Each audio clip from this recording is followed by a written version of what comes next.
بہت مشہور نام ہے بریلوی عالم کا، ان کی تقریر سنی تھی، انہوں نے ایک دلیل دی ہاں غیر اللہ سے مدد مانگنے کی کہ اللہ تعالیٰ نے قرآن میں کہا استعینوا بالصبر والصلاۃ. بہت اختصار کے ساتھ ان کی بات کو میں نقل کر رہا ہوں، کس طرح دھوکہ دیتے ہیں، غلط استدلال کرتے ہیں اور صحیح کو سے غلط چیز ثابت کرتے ہیں. رب نے کہا استعینوا، استعانت چاہو، مدد مانگو، بالصبر والصلاۃ. نہ صبر خدا ہے نہ نماز خدا ہے. اب خدا ہی غیر خدا سے مدد منگوائے تو جماعت کو خراب کیوں لگ رہا ہے؟ اللہ ہی غیر اللہ سے مدد مانگنے کو حکم دے رہا ہے، استعینوا آدیش ہے. تو کوئی تو وجہ ہوگی، صبر سے مدد مانگو، نماز سے مدد مانگو، کوئی تو وجہ ہوگی. ہاں ہے، دونوں اللہ کو پسند ہے، دونوں اللہ کو محبوب ہے، پسند ہے. تو اس کا مطلب یہ کہ قرآن حکم دے رہا ہے اللہ کی پسند سے مدد مانگو. تو خالی صبر پسند ہے، نماز پسند ہے، نبیین پسند نہیں، صدیقین پسند نہیں، شہداء پسند نہیں، ارے بغداد کا غوث بھی پسند ہے، اجمیر کا خواجہ بھی پسند ہے. جو چیز ثابت نہیں ہے میں بچوں کو بتاتا ہوں. بچپن میں ہم نے یہاں ایک بہت مشہور نام ہے بریلوی عالم کا، ان کی تقریر سنی تھی، انہوں نے ایک دلیل دی ہاں غیر اللہ سے مدد مانگنے کی کہ اللہ تعالیٰ نے قرآن میں کہا استعینوا بالصبر والصلاۃ. بہت اختصار کے ساتھ ان کی بات کو میں نقل کر رہا ہوں، کس طرح دھوکہ دیتے ہیں، غلط استدلال کرتے ہیں اور صحیح کو سے غلط چیز ثابت کرتے ہیں. تو کہا استعینوا بالصبر والصلاۃ، اے ایمان والو یا ایھا الذین آمنوا استعینوا بالصبر والصلاۃ، صبر اور صلاۃ سے، صبر اور نماز سے مدد مانگو، مدد حاصل کرو. تو اب انہوں نے عوام سے سوال کیا کہ لوگوں بتاؤ کہ کیا صبر اللہ ہے، کیا نماز اللہ ہے؟ عوام سے، پبلک سے جواب یہ کہا نہیں، اللہ نہیں ہے. کہا اللہ نہیں ہے لیکن اللہ کہہ رہا ہے کہ ان سے مدد مانگو، مدد طلب کرو. تو کیا معلوم ہوا؟ صبر اللہ نہیں ہے لیکن اللہ والا ہے، نماز اللہ نہیں ہے لیکن اللہ والی ہے.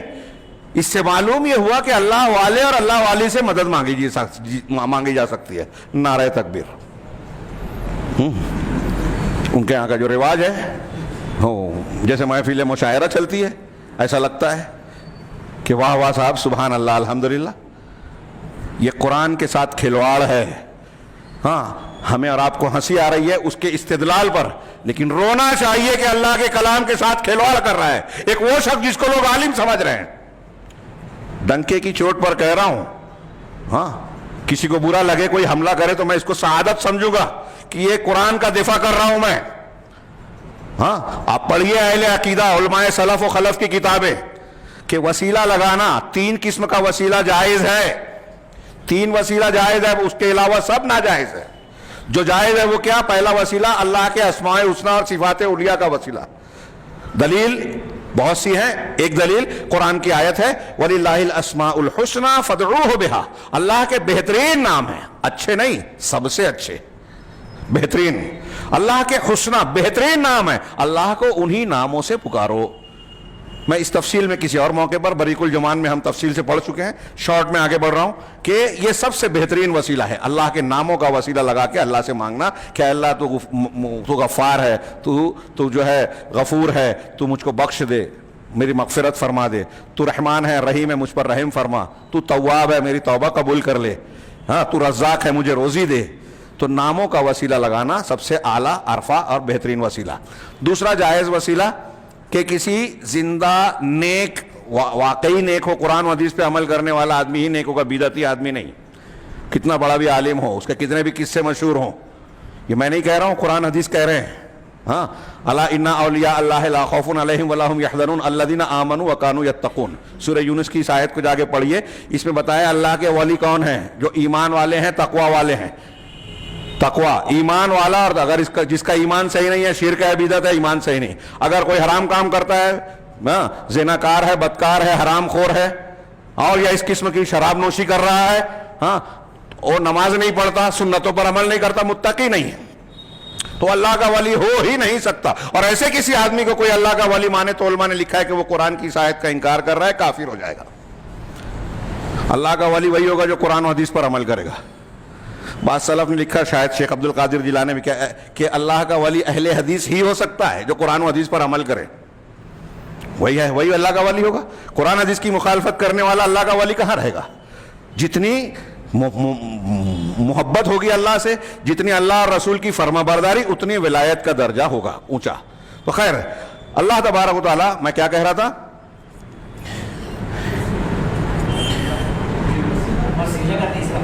ہاں، وسیلے کی قسمیں.